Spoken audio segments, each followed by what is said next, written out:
In 1848, Massachusetts opened a school with 10 children and a radical promise. Children then declared unteachable could learn. It became America's first publicly supported institution for people with intellectual disabilities. A century later, Fernald held roughly 2,500 residents, many for life. Some were not intellectually disabled at all. How did one of America's boldest educational experiments become a place built to keep people from leaving? Long before Fernald became a sprawling campus of brick dormitories, workshops, hospital wards, and locked rooms, it began with a question. Could children whom 19th century medicine had declared incapable of learning actually be educated? In Massachusetts during the 1840s, there was almost nowhere to test that possibility. Children with intellectual disabilities were generally kept at home if their families could manage the burden. Those without sufficient money or support might be placed in an almshouse, a poorhouse, or an asylum intended for people with mental illness. These institutions could provide food and shelter, but few offered anything resembling a real education. The assumption was not simply that such children had been denied schooling, it was that schooling would be wasted on them. Samuel Gridley Howe had already spent much of his career challenging a similar assumption. As director of the institution that became Perkins School for the Blind, he argued that blindness should not condemn a person to dependence. His most famous student was Laura Bridgman, who had lost both sight and hearing after an illness in early childhood. Under Howe's direction, Bridgman learned to communicate through raised letters and manual signs. Her education attracted international attention because it appeared to open a mind that the outside world had believed unreachable. For Howe, the lesson extended beyond one child. A disability might alter the means by which a person learned, but it did not eliminate the capacity to learn. In 1846, the Massachusetts legislature appointed a commission to investigate the condition of people then described as idiots within the Commonwealth. The language belonged to an era that treated human ability as a hierarchy and used terms now recognized as degrading. Yet the investigation led to an unusually progressive proposal. Instead of sending children with intellectual disabilities to institutions designed merely to contain them, Massachusetts would attempt to teach them. Howe studied European work in the field, particularly methods associated with the French physician and educator Édouard Séguin. Séguin emphasized movement, sensory training, repetition, self-care, and practical activity. Education would begin not with abstract lessons but with the body, the hands, and the routines of ordinary life. In 1848, the legislature appropriated $2,500 for a 3-year experiment. That October, Howe opened the experimental school for teaching and training idiotic children in a wing of the Institution for the Blind in South Boston. The first group numbered only about 10 pupils. There was no monumental building, no isolated estate, and no expectation that thousands would one day live under the school's authority. It was a small boarding program attempting to discover what sustained instruction could accomplish. Lessons were adapted to each child's abilities. Students practiced standing, walking with control, identifying objects, using language, dressing themselves, eating without assistance, and completing simple tasks. Music and physical exercise helped establish rhythm and attention. Practical skills were not regarded as separate from education. They were part of it. A child who learned to wash, dress, communicate a need, or assist with household work had gained a degree of independence that could change the future of an entire family. The school's purpose was not supposed to be lifelong confinement. Howe believed that children should receive a concentrated period of instruction and then return home with greater independence. Family and community remained the intended destination. The institution was a temporary instrument, necessary only because local schools had excluded these children and few teachers understood how to reach them. In this original vision, separation served inclusion. The child left home in order to acquire the skills needed to come back. Early reports emphasized improvement. Not every pupil progressed at the same rate, and Howe did not claim that every disability could be overcome. But the experiment had established something more important than a collection of individual achievements. Children widely dismissed as incapable of education could respond to patient, structured teaching. Their limitations were real, but so was their ability to develop. What society had interpreted as permanent incapacity often included the consequences of isolation, neglect, and never having been taught. The results persuaded Massachusetts to continue the work. After the experimental period, the legislature increased its support, and in 1851 the program became a permanent institution known as the Massachusetts School for Idiotic and Feeble-Minded Youth. A temporary educational experiment had acquired trustees, public funding, an official identity, and an expectation of continued operation. It was a landmark in the history of public responsibility. The state had accepted that children with intellectual disabilities deserved more than custody.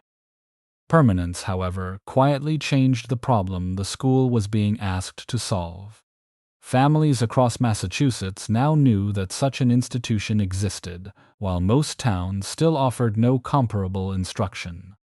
There were no widespread community programs, respite services, or trained teachers to support children after they returned home. For families already living near the edge of poverty, bringing a child back could mean that one parent had to stop working. For children requiring extensive assistance, the school might be the only place offering regular care. Some pupils were ready to leave, yet had no suitable environment waiting for them. Others needed more support than the original training period could provide. Parents who had struggled for years sometimes resisted discharge because the institution had become their only dependable source of help. Gradually, the school began serving two purposes that could not easily coexist. It was supposed to prepare children for life outside, but it was also becoming a permanent home for those the outside world would not accommodate. Howe's experiment had proved that children once considered unteachable could learn. But when Massachusetts turned that experiment into an enduring institution, the question began to change. It was no longer only whether these children could be educated. It was whether, once the state had gathered them behind a single set of walls, it would ever be willing to let them leave. By the late 1880s, the experiment that had begun in 2 rooms in South Boston had outgrown both its building and its original purpose. The school was crowded. Its population no longer consisted mainly of children expected to receive several years of instruction and then return home. Some pupils had remained into adulthood. Others arrived with medical or physical needs that the staff did not believe education could change. During the long administration of Edward Jarvis, the boundary between student and permanent resident had become increasingly difficult to see. Massachusetts still called the institution a school, but it was also becoming a home, a workplace, and a place of lifelong custody. Walter Elmore Fernald became its 3rd superintendent in 1887. He was 28 years old, medically trained, and already experienced in the care of people with intellectual disabilities. Fernald believed the crowded South Boston site prevented the school from doing its work properly. The streets offered little room for exercise, farming, or additional buildings. His answer was not simply a larger structure. It was an environment planned around the institution's entire population, with separate places for learning, labor, recreation, treatment, and residence. That same year, Massachusetts purchased the Bird Estate in Waltham, about 10 miles west of Boston. The first parcel contained roughly 18 acres, a stone farmhouse, a barn, and open land. It was a modest beginning for what would eventually spread across nearly 200 acres. The move did not occur on one official opening day. Different records point to 1888, 1890, or 1891 because Waltham became the new school in stages, as buildings were completed and groups were transferred from South Boston. The first group arrived in 1888. They were older boys and men considered capable of steady physical work. Before classrooms and dormitories could fill the landscape, these residents dug drains, cleared fields, opened roads, planted crops, and adapted the existing farm buildings. They were not merely moved into the new campus. They helped make it possible. Their labor was described as training, and much of it did teach practical skills. It also reduced the cost of turning rural land into a functioning state institution. The village that promised to prepare residents for the outside world was being built by people who had little say in whether they would ever return to it. As construction continued, the Waltham grounds began to express a different idea of institutional life. Instead of one enormous building containing every function, the campus followed the cottage system, dividing daily life among separate structures. Red brick buildings stood on fieldstone foundations. Queen Anne details, broad lawns, trees, and curving roads softened their institutional purpose. There were residences, classrooms, workshops, a gymnasium, a farm, service buildings, and open ground for exercise. From a distance, the campus could resemble a New England village. That resemblance was intentional. Order, sunlight, useful activity, and rural quiet were all understood as parts of education. The schoolhouse and gymnasium, completed in 1891, stood near the center of this promise. Its classrooms were supplied with teaching materials and a library. Music came from pianos and organs.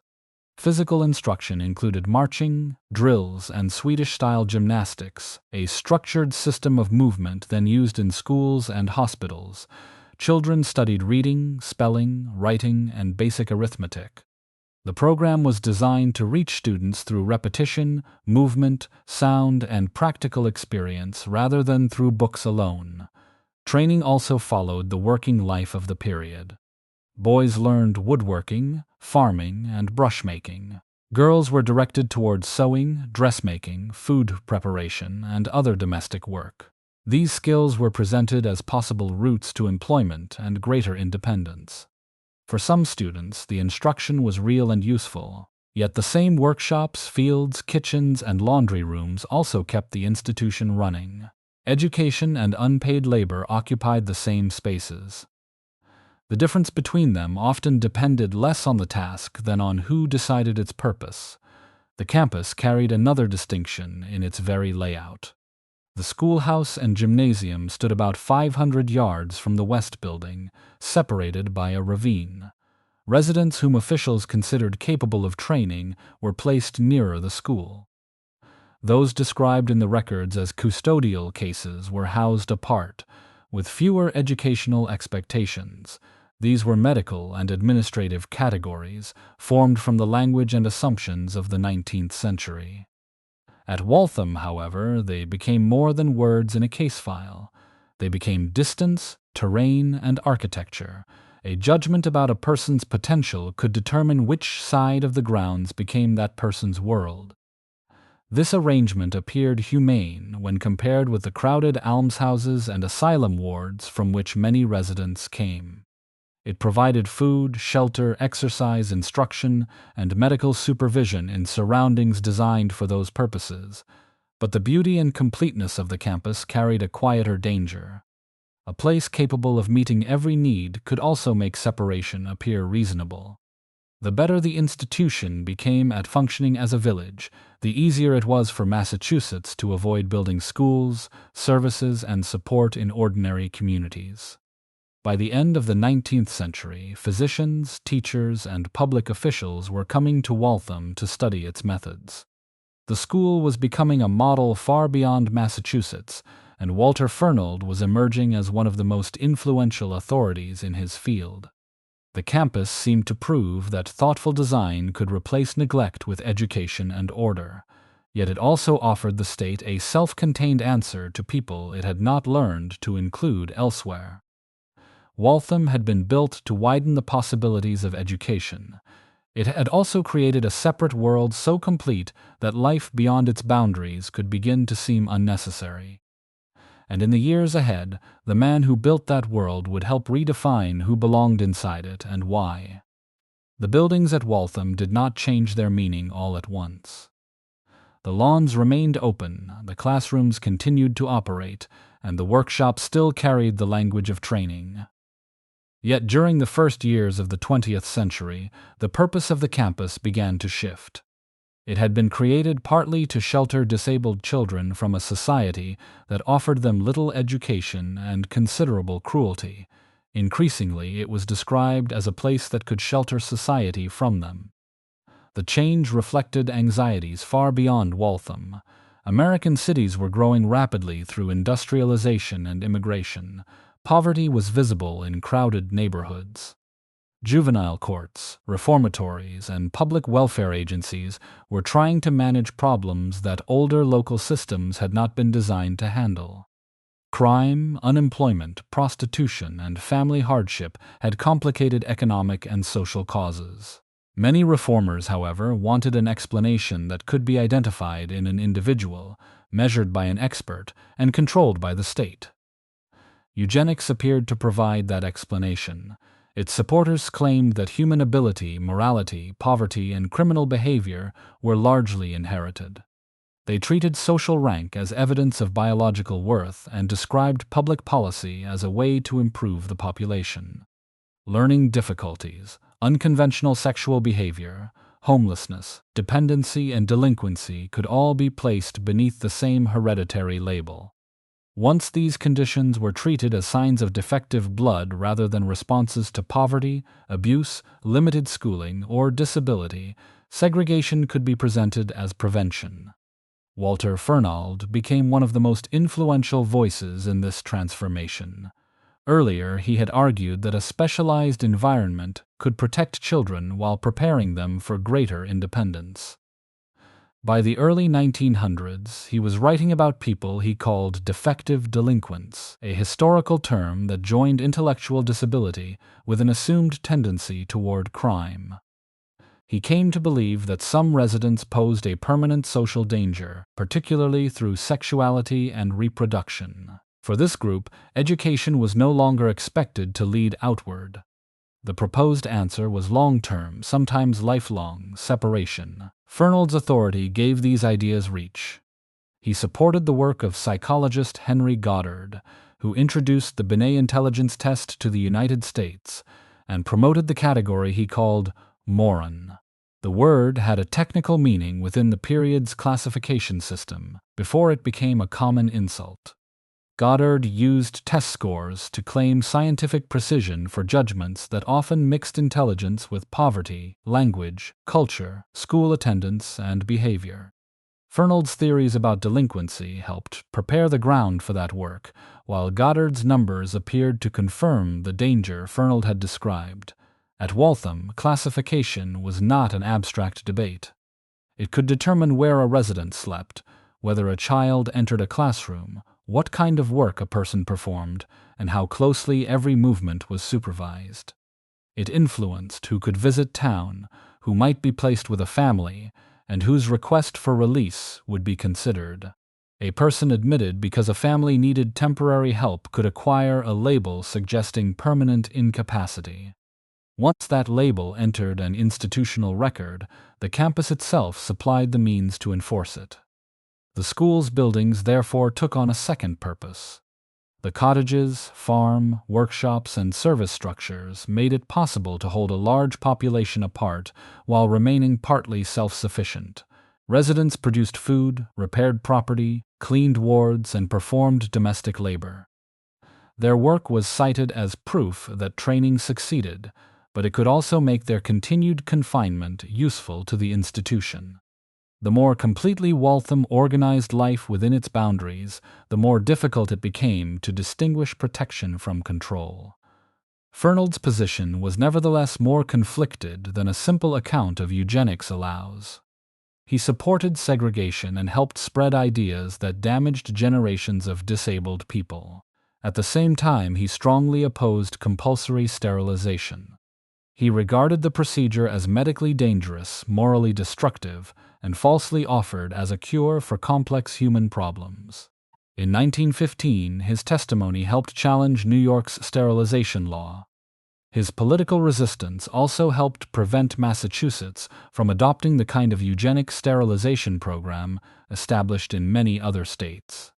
That opposition did not cancel his support for confinement, but it opened a breach between Fernald and leading eugenicists. He began testing claims that hereditary theory had encouraged him to accept.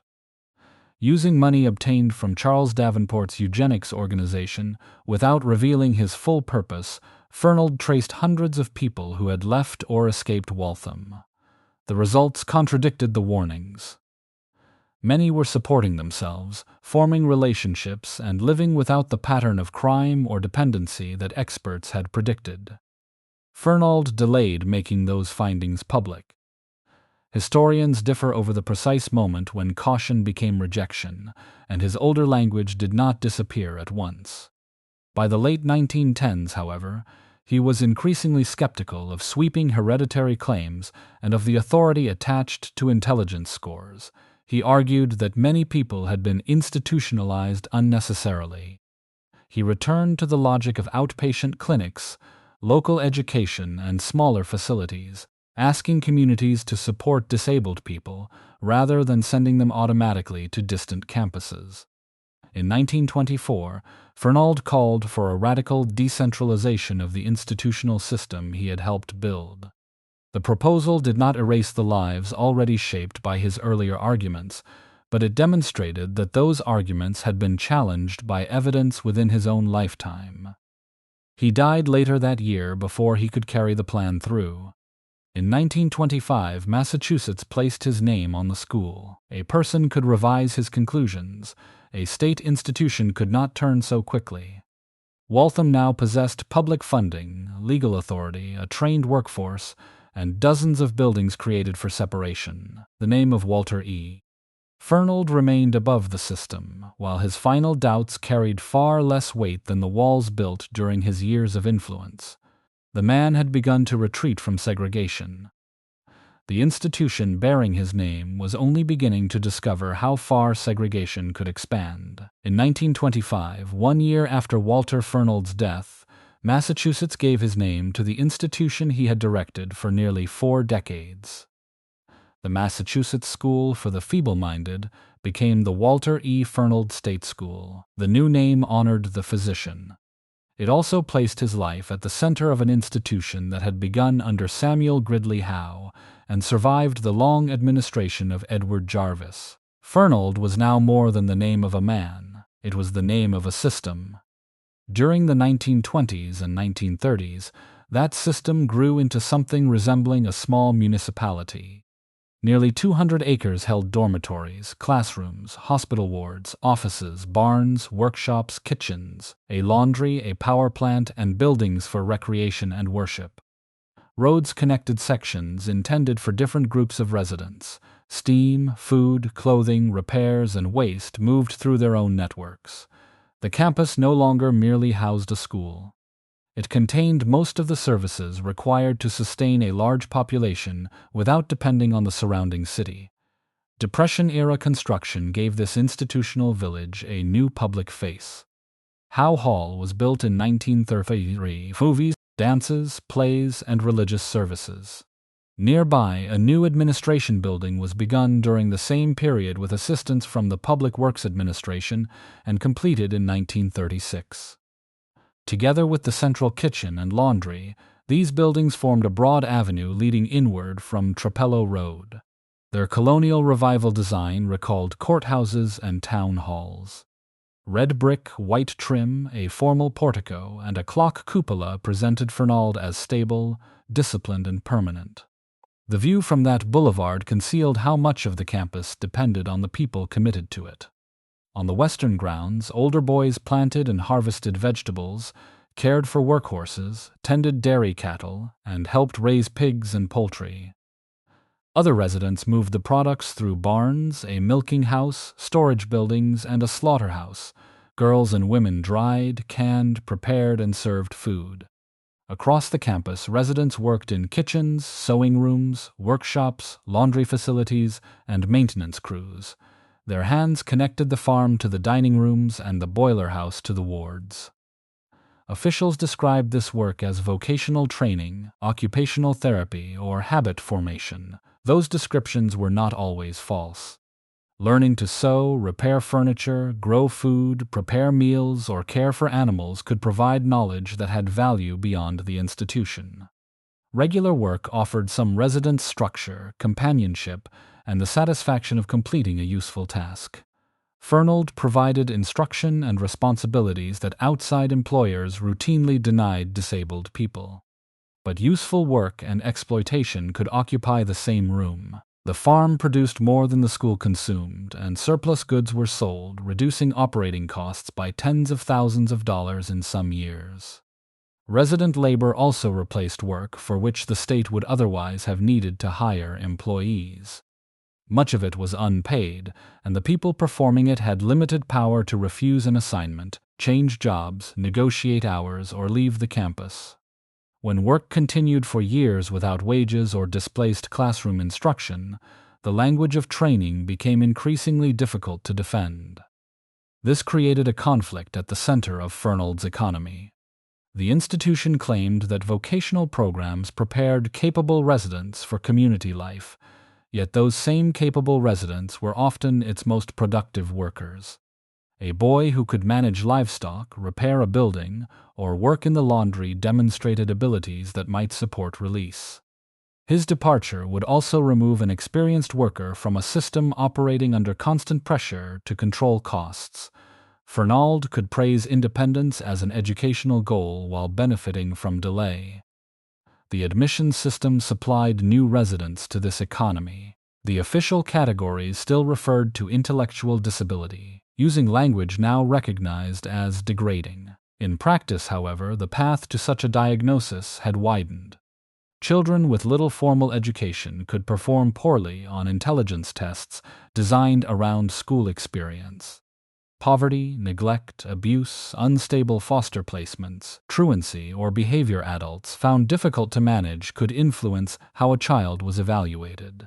A low score then converted social hardship into an apparently medical fact. Not every child admitted to Fernald had been misdiagnosed, and many families sought placement because they lacked any other meaningful support. The institution served people with significant disabilities whose needs were real, but it also became a destination for children whom schools, courts, welfare agencies, or foster systems did not know how to accommodate. Once admitted, disabled and non-disabled children could enter the same routines of classification and labor. The campus did not need to understand how a child had reached its gates in order to assign that child a bed and a job. By the end of the 1930s, Fernald's architecture projected confidence. Howe Hall offered entertainment beneath a name that recalled the school's educational beginnings. The administration building placed testing rooms, clinics, social service offices, and executive authority behind one formal facade. The clock above the entrance measured a day organized by bells, meals, work details, and ward schedules. From the road, the campus looked like one of the Commonwealth's most carefully ordered public institutions. Its order came at a human cost that annual budgets could make easy to miss. Fernald had become efficient because residents grew its food, washed its clothing, maintained its grounds, and performed much of the repetitive labor required to keep a village alive. Some gained skills through that work. Others lost the education the institution still promised. The school could no longer answer a basic question without exposing its own dependence. If its residents were capable enough to sustain Fernald, why were they presumed incapable of sustaining lives beyond it? Behind the columns and the clock tower, Massachusetts was creating a population the institution could not afford to release. To keep the village operating, Fernald increasingly needed children able enough to work, yet powerless enough to remain. After World War II, the buildings at Fernald were ready to receive children faster than Massachusetts could find better places for them. The state's child welfare system lacked foster homes, specialized schools, and services that might allow struggling families to remain together. For an overburdened agency, Fernald offered a bed, meals, supervision, and a legal category that could make a difficult case appear settled. A child could enter because of a test score. He could also enter because every other part of the system had failed to find room for him. Fred Boyce arrived in 1949 at the age of 8. He had spent much of his childhood moving through foster care, and the woman who had most recently cared for him had died. His early testing reflected years with little stable education, yet later results in Fernald's own records placed his intelligence within the range then considered normal. The institution nevertheless retained the period's diagnostic label assigned to him. That word followed him into a dormitory, a work schedule, and an education designed for a child officials had already decided would not progress. Joe Almeida reached Fernald by a different route. In his later account, he said that he had suffered abuse at home before his father brought him to the school when he was 8 and left him there. Almeida remembered waiting for a father who did not return. The institution treated his presence as evidence that he belonged. Family breakdown and abandonment had delivered him to the campus, but once he crossed its threshold, those circumstances were translated into a judgment about his mind. Boys under state guardianship became known as state boys. Some had intellectual disabilities. Others had been orphaned, neglected, abused, difficult for foster families to manage, or deprived of enough schooling to perform well on an intelligence test. These histories could overlap, and the surviving records do not support a clean division between disabled and non-disabled children. What they do establish is that a substantial number were admitted or retained for reasons extending far beyond cognitive ability. Inside Fernald, the distinction mattered less than it should have. Boyce, Almeida, and boys like them entered elementary schoolrooms where instruction often repeated the same basic material year after year. Michael D. Antonio's research describes children moving through first-year lessons several times without being offered a path toward more advanced work. The repetition could then be mistaken for inability. A school that expected little from a child could use the absence of progress to justify expecting even less. The hours not spent in a classroom belonged to the institution. State boys worked in gardens, kitchens, workshops, and maintenance crews. They helped grow the vegetables served in the dining rooms, made household goods used in the wards, and performed jobs that kept the campus functioning. Some tasks taught real skills, just as the earlier vocational program had promised. But survivors described work continuing for long days while their education remained rudimentary. Fernald could point to their labor as proof that training succeeded while denying that the same competence argued for their release. The surviving administrative record does not document every incident that occurred on every ward. Testimony from Boyce, Almeida, and other former residents, however, repeatedly describes physical punishment, public humiliation, sexual abuse, and isolation. Almeida recalled organized corporal punishment administered in front of other boys. Former residents described assaults by employees and by residents whom inadequate supervision allowed to prey on younger children.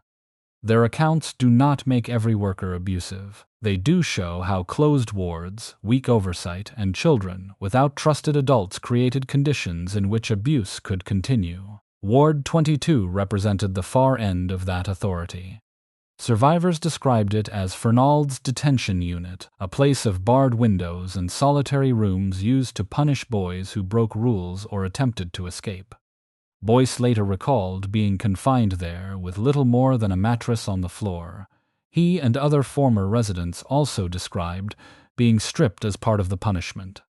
These details come from their testimony, preserved years after the events, while personnel and incident records remain incomplete. The boys' efforts to run away were often treated as further evidence of delinquency. Their own explanations reveal a different logic. They fled because they said they were being mistreated, because they believed they had been wrongly confined, or because no official process appeared likely to release them. When they were captured and returned to Ward 22, the institution converted an attempt to escape abuse into proof that stronger control was necessary. The punishment strengthened the very label the escape had challenged. Later books and news reports have estimated that 30%, or even half, of Fernald's population had intelligence considered normal or nearly normal. Those figures measure different things, refer to different periods, and do not come from a single reliable census of all residents. An exact percentage cannot be defended. The individual files, later testing, and survivor histories support a narrower conclusion that is serious enough. A substantial number of children were misclassified or institutionalized because poverty, disrupted education, foster care, and family crisis had been mistaken for permanent intellectual disability.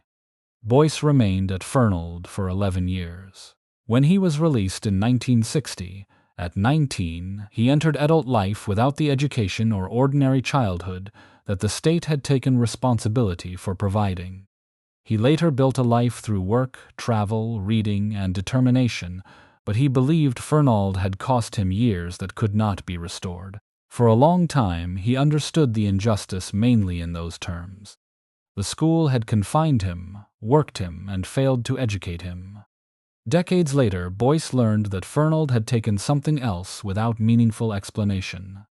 While he was still a child, the institution had enrolled him in a program that sounded like a privilege, supplied special meals, and carried the respectable name of a science club. At Fernald, breakfast could be controlled with a precision that ordinary family life rarely allowed.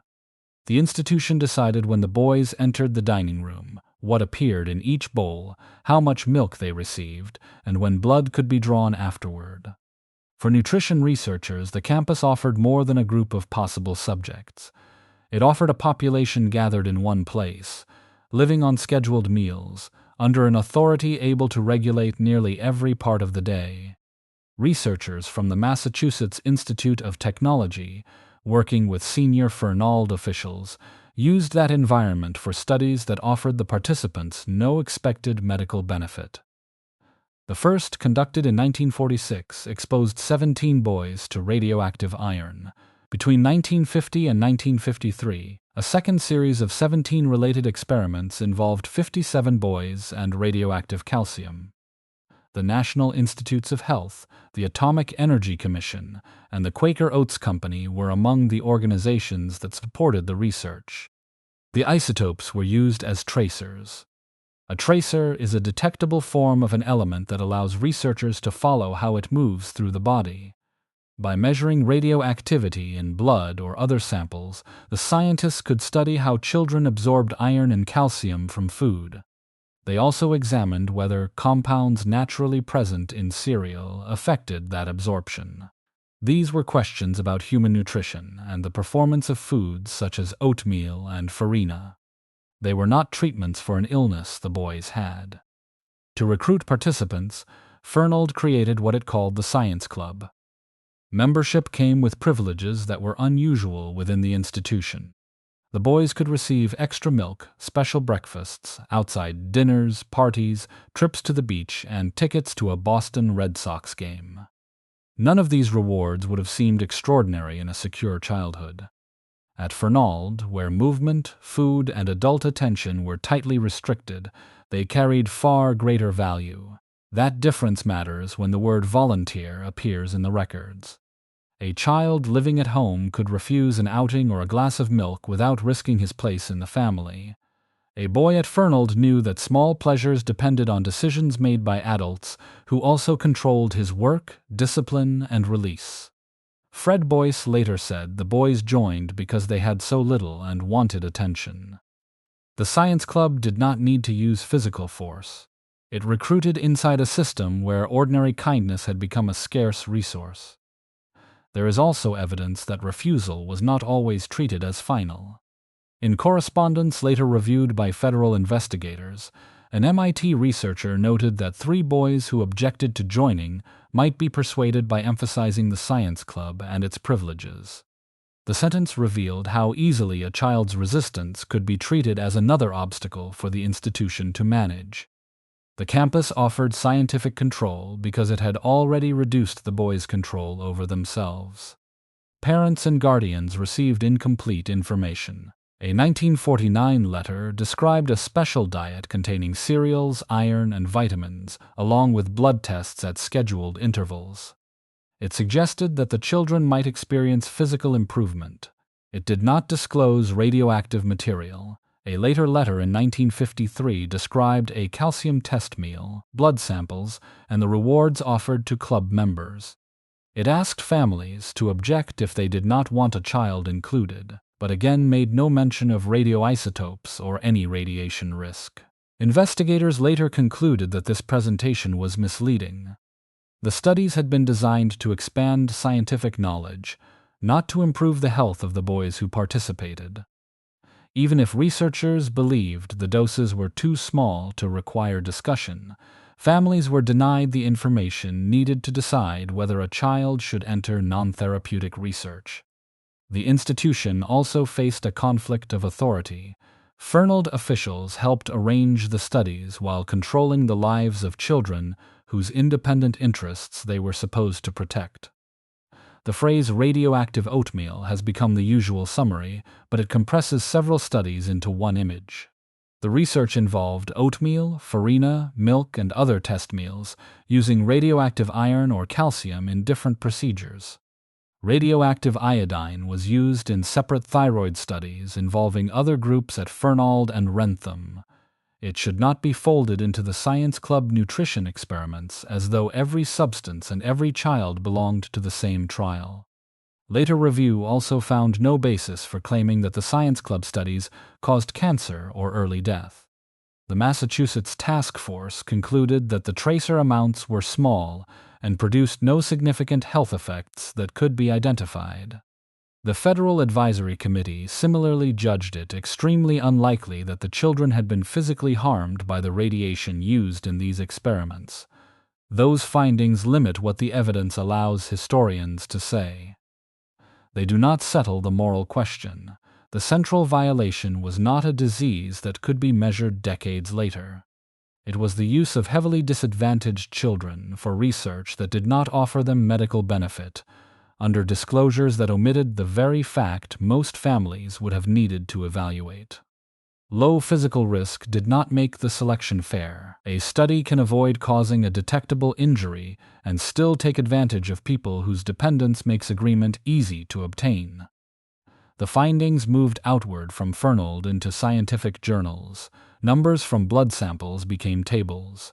Tracer measurements became conclusions about cereal and mineral absorption. The institutional setting that made the work convenient receded into a line describing the subjects, while the boys' reasons for joining disappeared almost entirely. For nearly 40 years, Fred Boyce and other Science Club members did not understand what the special breakfasts had contained. They remembered the milk, the outings, and the attention. What they did not know was that, inside a school that had already taken their education and freedom, even the privilege of breakfast had turned them into data. By the middle of the 20th century, Fernald had reached the scale of a crowded town. Depending on the year and the method of counting, roughly 2,000 to 2,500 people lived across the campus. The buildings had multiplied, but space alone could not preserve the school's original promise. Large wards, staff shortages, and regimented schedules made individualized education and treatment increasingly difficult. A photograph from 1962 shows beds arranged in close rows, each one allowing little more personal territory than the mattress itself. The crowding was not simply the result of families choosing institutions over home. For many families, there was no practical choice. Public schools could refuse children with significant disabilities, community medical services were limited, and reliable home support was rare. A parent who remained home to provide care might lose the income needed to keep the household together. Fernald could be distant, restrictive, and impersonal, yet it offered nursing, shelter, and supervision that the state had failed to provide anywhere else. Once a child entered, the institution often treated residence as a permanent condition. Education, care, physical therapy, recreation, and what officials called habilitation were delivered according to the capacity of the ward rather than the particular needs of each person. Habilitation meant helping someone acquire or preserve everyday abilities such as communication, movement, dressing, or eating. When staffing was thin, these programs could shrink into group routines. The resident adjusted to the institution, because the institution lacked the people required to adjust to the resident.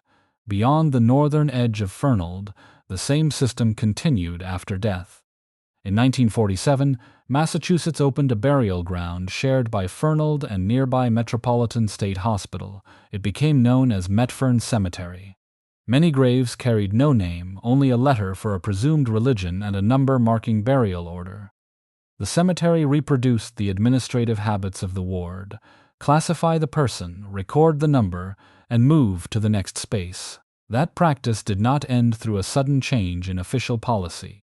During the 1970s, Fernald chaplain Father Henry Marquardt and groundskeeper Wayne Brasco pressed for more dignified funerals and burial arrangements.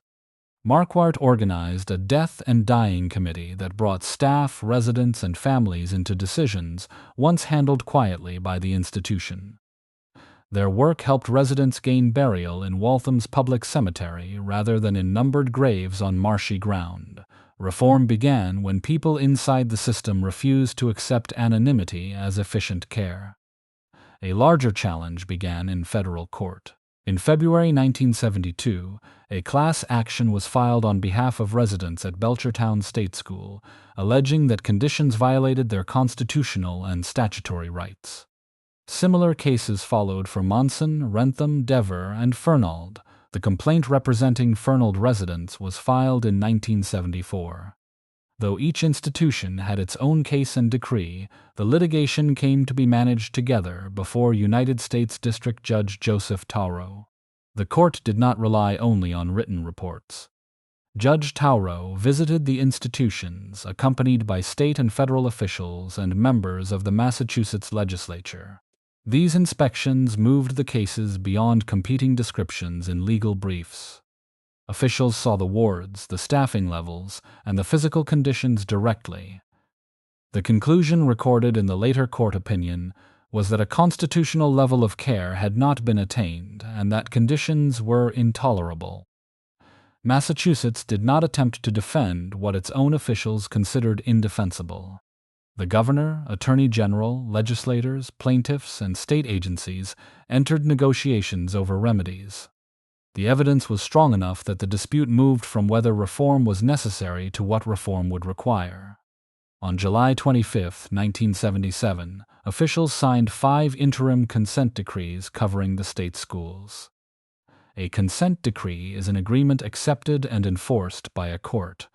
It therefore carries more weight than a policy promise that a later administration may quietly abandon. The decrees required repairs, better programs, improved medical and educational services, and planning based on the needs of individual residents. Staffing became the central issue because none of those obligations could be met by buildings alone. After negotiations, the parties signed a personnel decree in July 1978, and the court approved it that August. The agreement called for adding a total of 2,047 positions across the 5 state schools. It required enough direct care staff to meet the needs written into individual service plans, and demanded recruiting, training, and efforts to reduce vacancies and absenteeism. The importance of the number was not simply that more employees would enter the wards. The decree rejected the idea that staffing could be determined by one broad ratio applied to every building.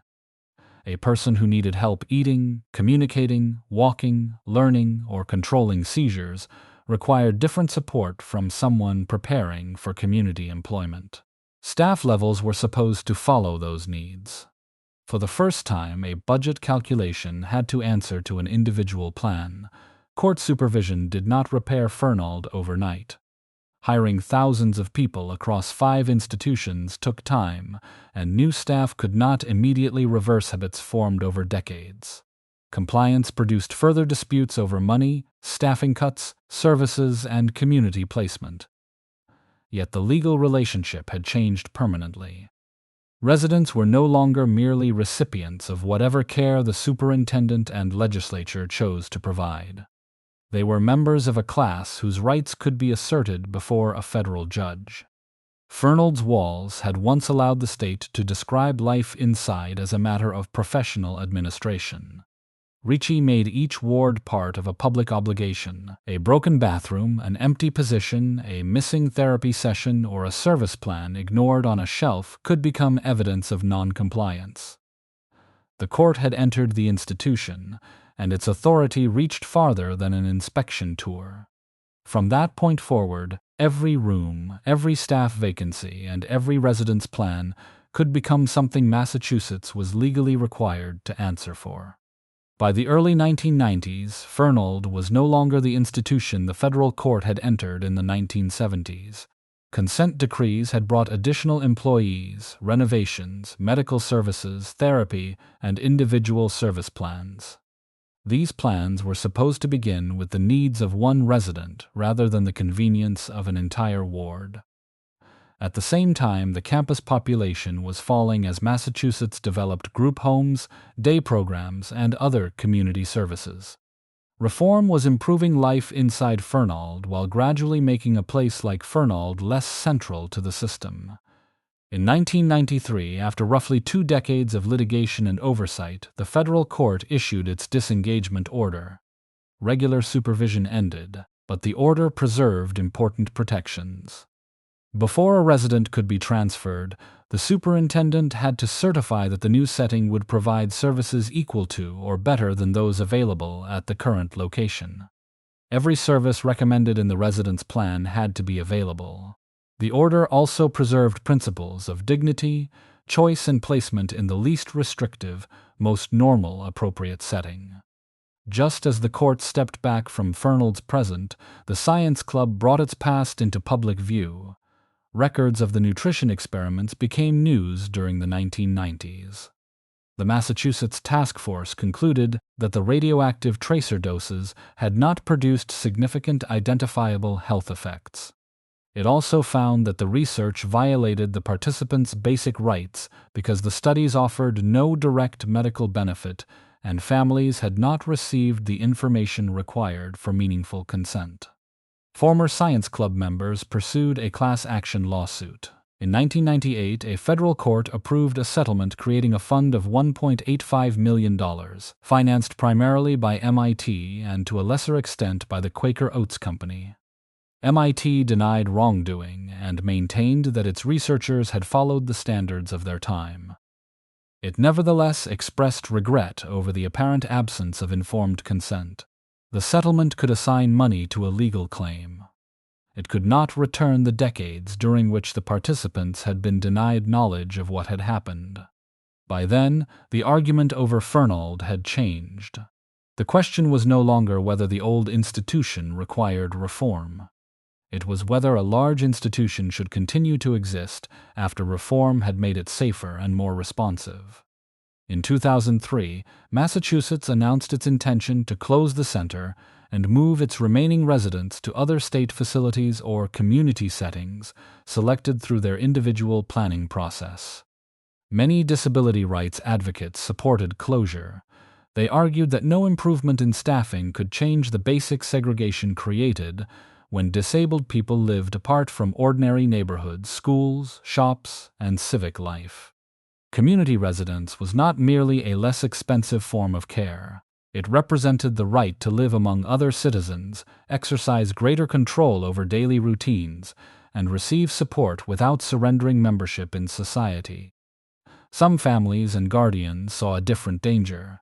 Their relatives had lived at Fernald for decades and often had significant medical, behavioral, or communication needs. Familiar employees understood gestures, routines, warning signs, and preferences that might never appear fully in a written plan.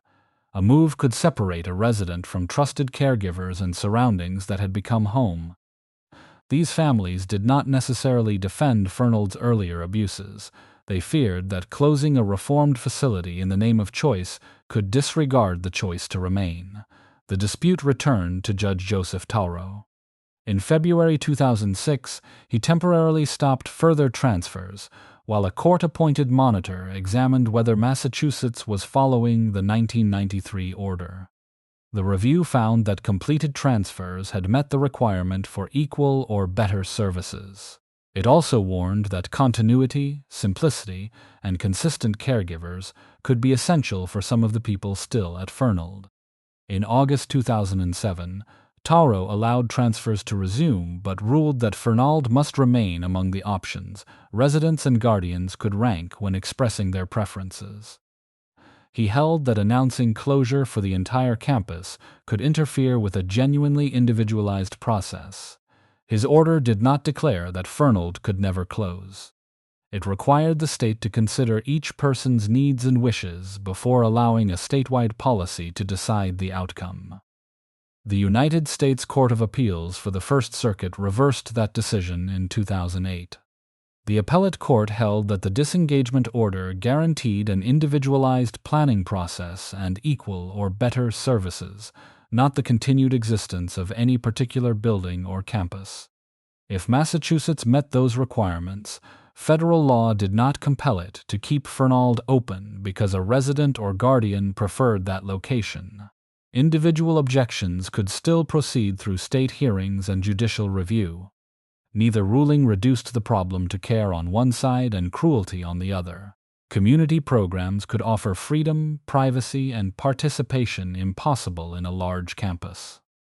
They could also fail through poor staffing, weak oversight, or services that existed on paper but not in practice. Fernald, after the consent decrees, could provide experienced medical and direct care teams. It remained a setting built around separation. The same place could be a restrictive institution in the history of disability rights, and the only stable home a particular resident remembered. The population continued to decline. Buildings closed one by one as residents moved to group homes, community programs, or other state-operated centers. On November 13, 2014, the final resident left Fernald. The institution, founded in 1848, had existed for 166 years. Its schoolrooms, wards, workshops, clinics, and cottages no longer held the people for whom they had been built. Closing Fernald ended the state's use of that campus as a residential institution. It did not settle the meaning of reform. The phrase least restrictive, most normal setting still required someone to define normal, determine acceptable risk, and decide how much weight to give the wishes of a person whose choices might be expressed through a guardian. Fernald's gates finally closed, but the argument that had gathered around them moved into every home and program that replaced it. Closing Fernald did not close its biography. It merely transferred responsibility for the final chapter. After the last resident left in November 2014, the Commonwealth sold the property to the city of Waltham for approximately $3.7 million. Most of the land was purchased with Community Preservation Act funds, which limited its future use to purposes such as open space, recreation, and historic preservation. The deed settled who owned the ground. It did not settle who had the moral right to decide what that ground should become. At the time of the sale, the campus contained roughly 73 buildings. Many had been renovated during the court-ordered reforms and made accessible to people with disabilities. A researcher who visited in 2014 later recalled that most still had electricity and running water. Some might have been adapted for housing, community services, or cultural use. Instead, empty buildings stood through winters, storms, vandalism, and years of deferred maintenance. By 2024, approximately 25 had been demolished. Others remained standing, but were becoming harder and more expensive to save. Then fire began removing parts of the record. In December 2024, flames damaged the Chapel of the Holy Innocents. The following January, a fire at Chipman Hall caused part of its roof to collapse. On April 19, 2025, the former schoolhouse and gymnasium and the manual training building burned in separate fires that took crews more than 6 hours to control. Investigators concluded that the April fires had been deliberately set and examined whether they were connected to the earlier incidents. These were vacant structures, but they were not empty of meaning.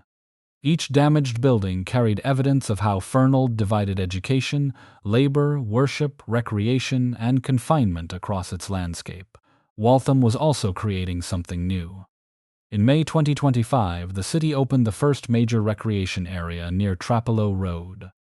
It included a large accessible playground, a seasonal spray park, an 18-hole miniature golf course, an electric train, walking space, gardens, and a memorial area. The strongest argument for this project was genuine. A property once designed to separate disabled children from public life was being opened as a place where children of different abilities could play together. Accessibility was no longer confined to an institution. It was being presented as an ordinary expectation of civic space. But recreation and remembrance do not automatically become the same thing simply because they occupy the same land. Critics questioned whether plaques, benches, and historical signs could carry the weight of 166 years of confinement. Reggie Clark, who lived at Fernald during the 1960s, asked why former residents had not been more fully involved in deciding the campus's future. He wanted a museum where visitors could learn what happened there from the people who experienced it. His request raised a question more difficult than whether the city's plans were useful or well-intentioned.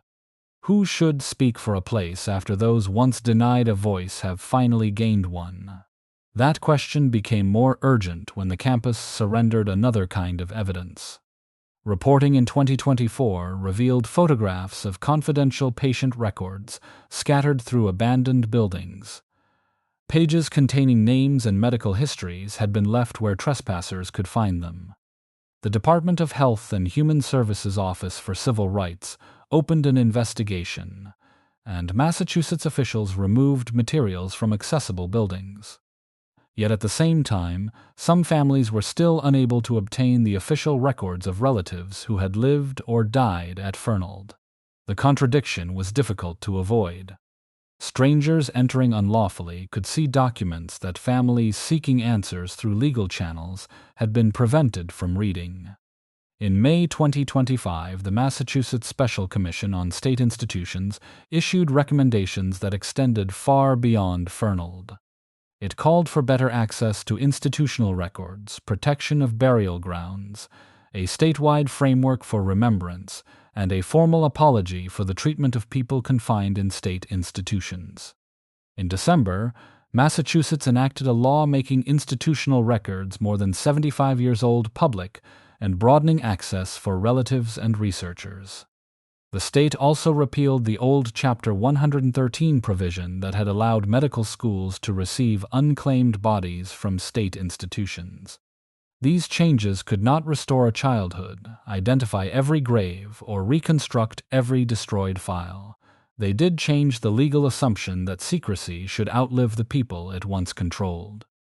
By the middle of 2026, Fernald remained divided between preservation, recreation, and loss. Waltham continued planning athletic facilities and a municipal swimming pool inside Howe Hall. Exterior restoration work was underway at Howe Hall and the administration building, although hidden damage and an underground steam tunnel were adding new costs. Children now played on one portion of the property, while construction crews worked around buildings from another age. Some structures had been chosen for reuse, others had already vanished. No comprehensive museum led by former residents had yet been established. Perhaps no single use can carry the entire meaning of Fernald. A playground can represent inclusion without explaining what exclusion did. A preserved building can survive without telling the truth about the lives lived inside it. A memorial can display names while leaving former residents outside the decisions that shape their own history. The question is not whether the campus should remain frozen as a monument to suffering. It is whether change can occur without repeating Fernald's oldest habit, allowing officials, professionals, and institutions to decide what is best while the people most affected are expected to accept the result. In 1848, Samuel Gridley Howe began with a promise that children dismissed by society could learn. Fernald's long history showed how that promise could expand into education, harden into segregation, serve labor and science, and finally be challenged through law. Nearly 2 centuries later, Massachusetts is still learning the lesson Howe claimed to understand at the beginning. The people who lived at Fernald were not categories, case numbers, or problems to be placed somewhere out of sight. They were individuals with names, families, wishes, abilities, and histories of their own. The future of the campus will reveal whether the institution's final transformation can honor that truth.